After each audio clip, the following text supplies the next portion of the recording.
नमस्कार। हमारे YouTube channel famous stories of the world में आपका स्वागत है। आज की हमारी कहानी है झीमा चारणी और यह हमारी कहानी लक्ष्मी कुमारी चुड़ावत की रचना राजस्थानी प्रेम कहानियों से ली गई है। और झीमा चारणी कहानी देखिए गढ़ गागरोन से संबंधित है। तो चलिए सुनते हैं कहानी। गागरोन के गढ़ में दरबार जुड़ा हुआ था। अचलदास खींची गद्दी पर बैठे थे और मसनद का सहारा लिए हुए थे। काव्य का वो आनंद ले रहे थे। पीछे खड़े दो उनके सेवक चंवर ढुला रहे थे। गद्दी के दाएं बाएं दो पंक्तियों में अपने स्थान के अनुसार सामंत भी बैठे थे। कसुम्बे की मनुहार दी जा रही थी। सभागृह के ऊपर झरोखों में रनिवास की रानियां, परिवार की महिलाएं, ये सभी बैठी सभा देख रही थी। राजा अचलदास जी की रानी थी लाला मेवाड़ी। अपने पूर्वज चित्तौड़ के राजाओं के प्रशस्ति काव्य सुन सुनकर वह अपने आप को गौरवान्वित महसूस कर रही थी और पुरस्कार भिजवा रही थी। अचलदास खींची कवियों के कदरकान थे और काव्य के रसिक थे। दूर दूर से कवि उनके दरबार में आते थे। आज आया हुआ था जंगल देश का कवि बिट्ठू चारण और साथ में उसकी बहन थी झीमा चारणी, जो कि स्वयं एक प्रसिद्ध कवियत्री थी। काव्य प्रेमियों में सभा भवन ठसाठस भरा हुआ था। बिट्ठू चारण ने वीरों की विरुदावली बोली, खींचियों के शौर्य का वर्णन किया। सुनने वालों के हाथ कभी मूछ पर फिरे तो कभी कसकर तलवार की मूठ को मुट्ठी में दबाते। सारा वातावरण वीरस का था। अचलदास जी ने मुक्त हाथ से हाथी, घोड़े, सिरोपाव आदि कवि को भेंट किए थे। झीमा चारणी अपनी रची हुई कविताओं का अब पाठ करने लगी। गीतों की, दोहों की, सोरठों की वह जड़ी लगाई कि सभा के लोग चित्रवत हो गए थे। झीमा का दमकता मुखमंडल और गोर वर्ण के ललाट पर सिंदूर की गोल बड़ी सी बिंदी, बोलने का जोशीला ढंग, कोयल का सा वह स्वर, वह समा बांधा कि वाह वाह के साथ सिर झूम रहे थे। कानों में अमृत बरस रहा था। अचलदास खींची सोचने लगे, धन्य है मारवाड़ का देश जहां झीमा जैसी नारी रत्न पैदा हुई है। झीमा बाई, धन्य हो आप और आपकी कविता। आपके काव्य से अभी तक मेरी तृप्ति नहीं हुई। कल आप फिर आए, आराम से आपसे बातें भी होंगी, काव्य चर्चा भी होंगी। अचलदास जी ने झीमा को दोबारा आने का न्योता दे दिया और झीमा दूसरे दिन आई। खींची राजा पूरे सम्मान के साथ अपने कक्ष में ले गए। बातें होने लगी और झीमा की वाक चातुर्य, व्यवहार पटुता और काव्य रचना पर राजा तो एकदम मंत्रमुग्ध हो गए थे। झीमा बाई, समुद्र में बेशकीमती मोती होते हैं, इस तथ्य को आज मैंने मान लिया। क्या मरु समुद्र की स्त्रियां ऐसी ही रूपवान गुणवान होती है कोई और आपकी जानकारी में? अचलदास ने झीमा से पूछा। जानकारी में? मेरे गांव जांगलू गांव के ठाकुर की बेटी उम्मा से बढ़कर कोई और राजकुमारी क्या रूपवान, क्या गुणवान हो सकती है? झीमा ने झट के सवाल का जवाब दिया, क्योंकि वो मर्म समझ चुकी थी। तुम्हारे ठाकुर साहब की कुंवरी में क्या विशेषता ऐसी? उत्सुकता से उन्होंने पूछा। तो सुनो राजा जी, उम्मा सांखली का कोई मुकाबला नहीं। इंद्र की अप्सरा, सरोवर का हंस, बसंत ऋतु की मंजरी, भादों का बादल, आषाढ़ की द्वितीया, लक्ष्मी का अवतार, प्रभात का सूर्य, पूर्णिमा का चंद्र, शरद का कमल, गुण का परवा, रूप का भंडार। बस बस बस, पूरी बात तो सुनो राजा जी।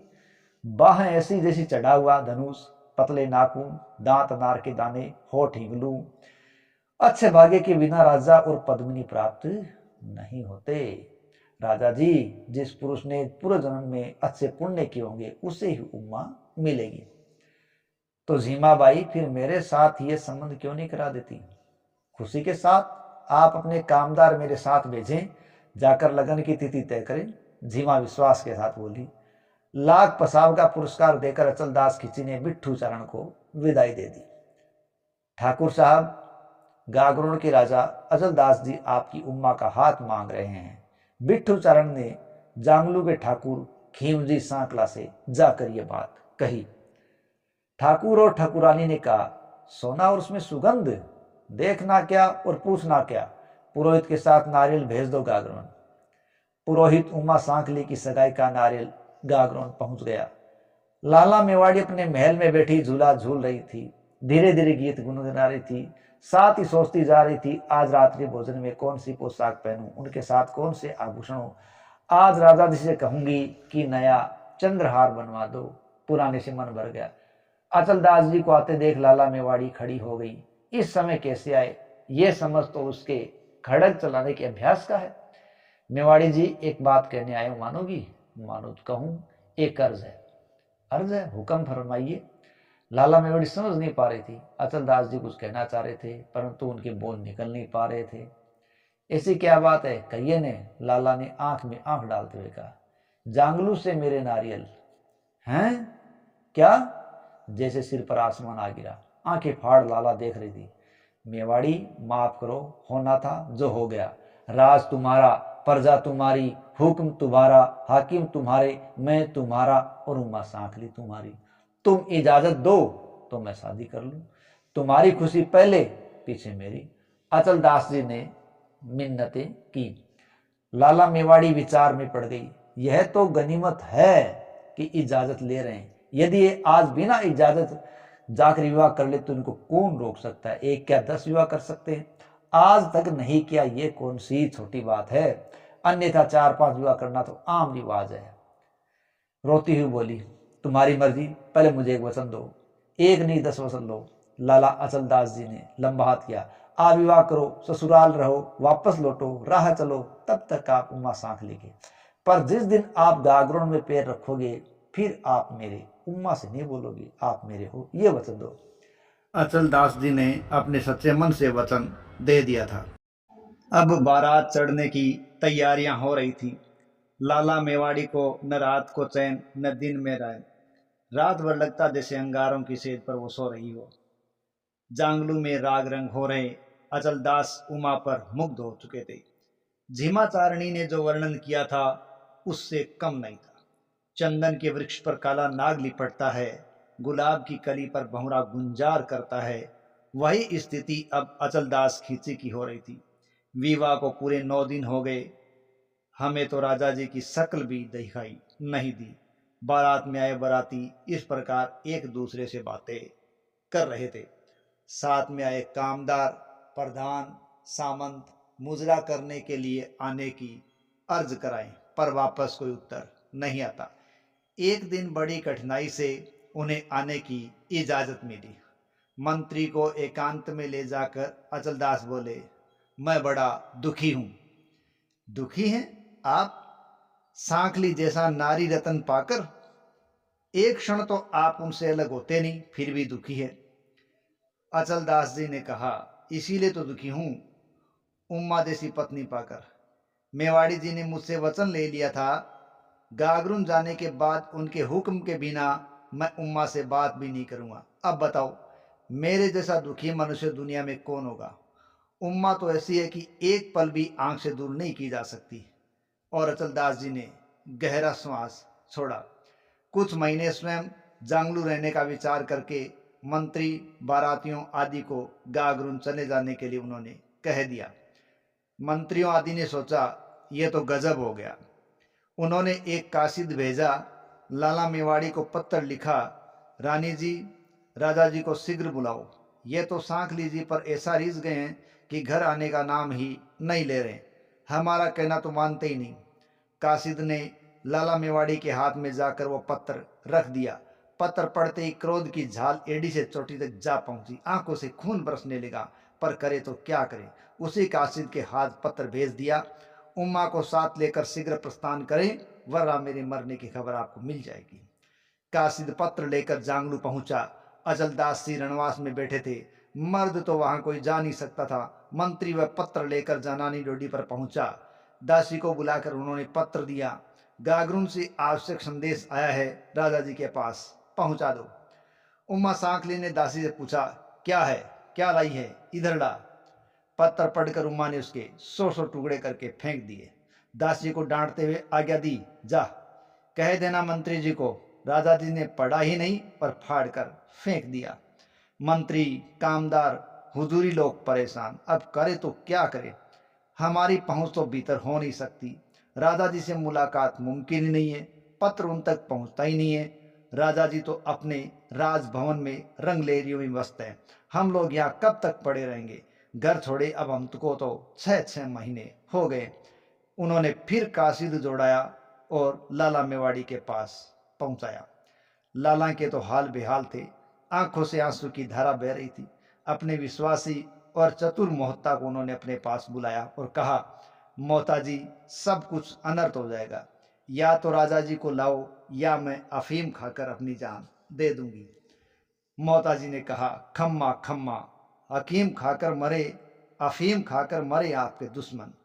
लाला जी क्रंदन करती महल से बाहर जाने लगी, नदी में कूद कर मरने को, लेकिन मोहता ने हाथ पकड़कर उनको रोक लिया और भीतर लाया। रानी जी आप जरा तसल्ली रखो, मैं जांगलू देश जाता हूँ, मैं राजा जी का स्वभाव अच्छी तरह समझता हूँ, उनको समझा बुझाकर मैं ले आऊँगा। कहकर मोहता ने जांगलू जाने का तैयारी की और घोड़े पर जीन कसी। लाला जी मेवाड़ी बैठी विलाप करे, चूंदड़ी के चारों ओर पल्ले आंसू से भीग रहे थे। सोत के संताप में नयनों की नींद हराम हो गई थी, रो रो कर उनके बुरे हाल थे, आंखें सूज गई थी। कई दिनों के प्रयास के बाद एक दिन मोहता जी को राजा जी के पास पहुंचने में कामयाबी मिली। अतुलदास जी ने पूछा, मोहता क्यों आया, गागरुन पर कोई सेना चढ़ाई है? उन्होंने बड़ी रुहाई से पूछा। अन्नदाता किसकी हिम्मत जो गागरुन पर सेना चढ़ाए, जिन्होंने यह हिमाकत कभी की थी, आपके खड़क की धार के वार को वो कभी सहन नहीं कर सके और मिट्टी में मिल गए। मैं तो आपको स्मरण दिलाने आया हूं, जिस दिन राजा के अपना राज्य नहीं होता वह पराये घर में बैठता है, दामाद 4 दिन का मेहमान होता है, उसके बाद वह सम्मान नहीं रहता। आपकी मर्जी हो तो मार्ग में 6 महीने रुकते ठहरते गागरुन पधारने, ससुराल में रहने से शान घटती है। मोहता ने बड़ी नरमी के साथ राजा के मर्म स्थल को छू दिया और अचलदास जी के बात कहते हो और विदा मांगी गई। बेटी दामाद को विदा दी गई। ऊंट घोड़े दास दासी पालकी में बेटी उमा सांकली, साथ में झीमा चारणी। राजा अचलदास जी दिन में केवल 2 कोस आगे बढ़ते अपना डेरा डाल देते। उमा के साथ एक एक क्षण अनमोल था। उमा वीणा बजाती, अचलदास को रिझाती, झीमा कविता सुनाती, मनोरंजक वार्ता सुनाती, मार्ग में शिकार खेलते। अचलदास जी और उमा दोनों ही झीमा के सम्मान का पूरा ध्यान रखते थे। उमा अपनी पालकी में झीमा को बिठा लेती, आकुल होकर पूछती, झीमा ये सुख के दिन कितने और? गागरुन के समीप तेजी से पहुंच रहे हैं। झीमा दिलासा देती, घबराओ मत, जो होगा उसका मुकाबला करेंगे। यो पूरे 6 महीने अचलदास जी ने मार्ग में लगा दिए। जो जो गागरुन समीप आ रहा था, अचलदास दुखी हो रहे थे। उमा के दिल की तो धड़कन ही बढ़ रही थी। एक दिन उमा रो पड़ी। झीमा ढाढ़स बढ़ाने लगी, मेरी चतुरता पर भरोसा करो, मैं लाला के महलों से राजा जी को निकाल कर तेरे महलों में पहुंचा दूंगी। मेरी वीणा बजती है तो काला नाग बिफन उठाकर झूमने लगता है, राजा जी तो फिर भी इंसान हैं। एक दिन गागरुन पहुंचना ही था। महल में मरवधु का प्रवेश हुआ। लाला मेवाड़ी तो बागिन बनकर खड़ी थी। राजा जी तुमने तो मेरे साथ ऐसी बिताई जैसे किसी ने और किसी के साथ नहीं बिताई होगी। लाला की आंखों में अंगारे ढल रहे थे। अचलदास मेवाड़ी का हाथ पकड़ अपनी ओर खींचते बोले, मैं कोई बदला थोड़े वचन दिया है उसे निभाऊंगा, नाराज मत हो। राजा जी लाला मेवाड़ी के महलों में चले गए। उम्मा को एक अलग महल में भेज दिया गया। वचन निभा रहे थे, न तो उम्मा के पास जाए और ना ही वो उम्मा से बोले।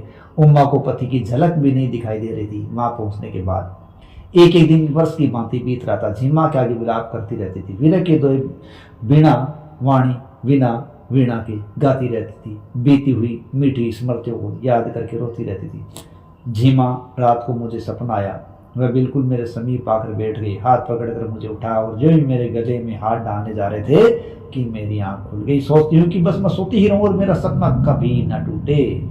कभी सपना देखती चीर निद्रा में सो जाऊं, ऐसा उपाय कर अब मुझे ज्यादा सहन नहीं होता। झीमा ने बड़े प्यार से उम्मा को सहलाया। तेरे दिन फिर आएंगे, सब्र कर, भरोसा रख। झीमा अपनी जिस वाणी पर तू घमंड करके कहती है कि वन के मृग भी इसके तारों के हिलने पर चौकड़ी करना भूल जाते हैं, तेरी उस वीणा को क्या हो गया है? एक बार किसी राजा को मेरे पास बुला दे, बस एक बार। मैं उन्हें देख पाऊं तो बहुत कुछ सोच लूं, उनकी छाया तक नहीं देख पाती। एक बार मैं उनसे मुलाकात हो जाए तो पासा पलट लूंगी। झीमा और माँ दोनों उपाय सोचने लगी कि कैसे झीमा और राजा खिची का सामना हो। बाद में झीमा ने सेवक सेवकाओं से पता लगाया कि लाला मेवाड़ी को गहनों का शौक है। अब उसी कमजोरी का फायदा उठाने का प्रयास किया गया।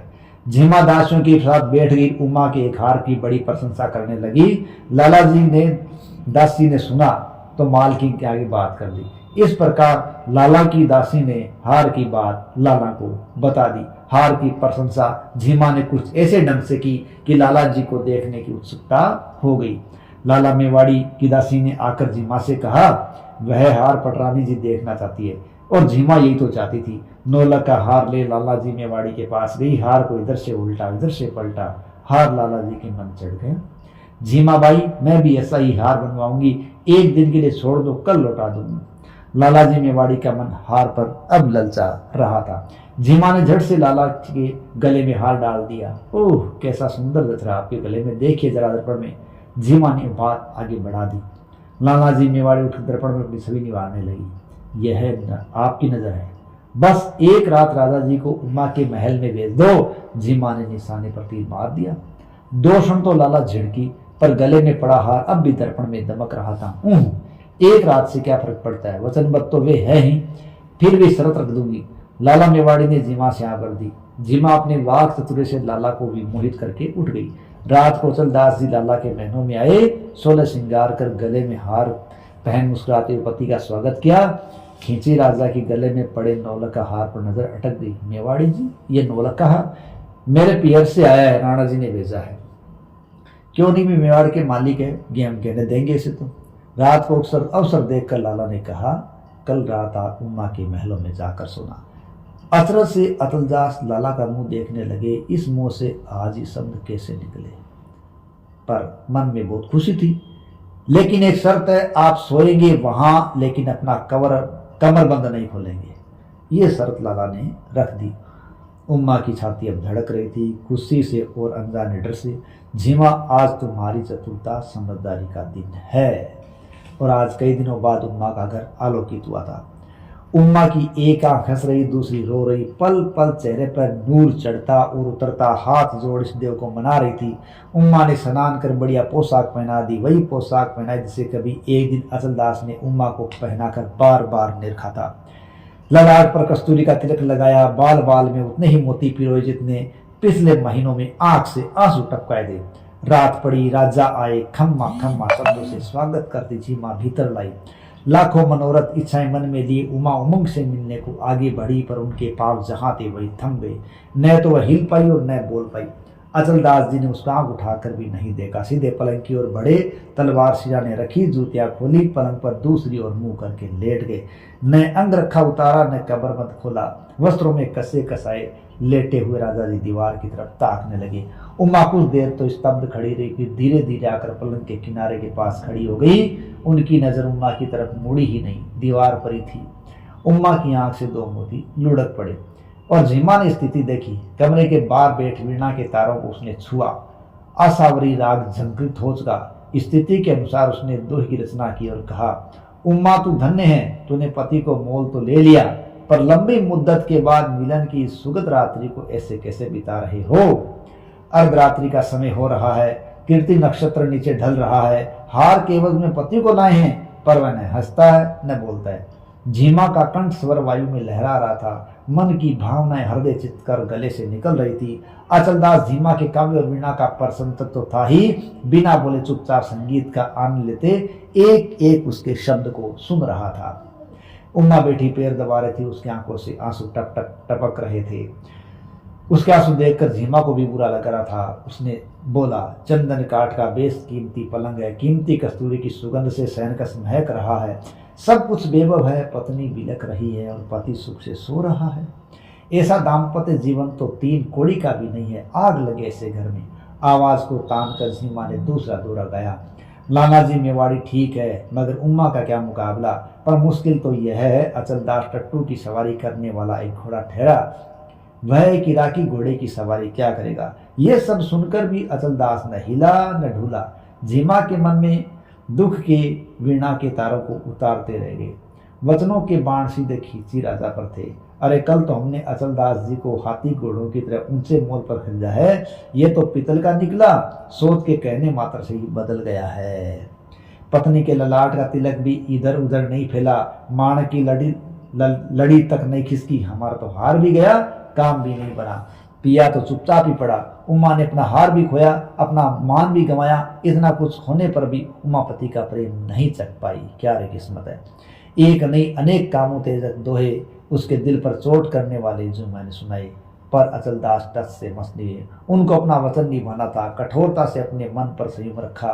राजा लेटा हुआ तो था, पर उसकी आंखों में नींद नहीं थी और यूं रात ढल गई।